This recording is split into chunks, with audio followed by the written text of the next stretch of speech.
Tervetuloa kaikki syntymäpäiväkirjojeni arvontaan.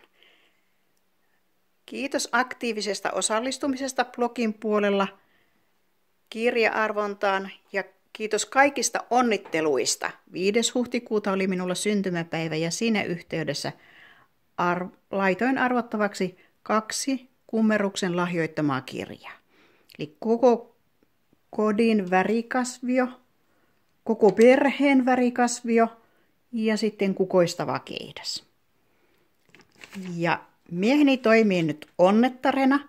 Ensinnä arvotaan tämä Juha Laaksosen koko perheen värikasvio. No niin, arpoja on paljon. Noin, hatusta ensimmäinen kirja. Ja kirjan saa Mari Hakola. Onnea Mari, minä pyydän sinulta yhteystietoja. Eli Juha Laaksosen koko perheen värikasvio menee Marille.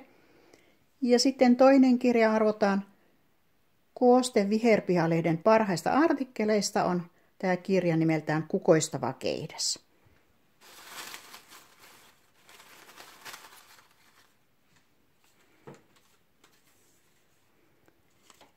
Ja tämä kirja menee Birgit Pikkenpilttuusta. Birgit, onneksi olkoon sinulle.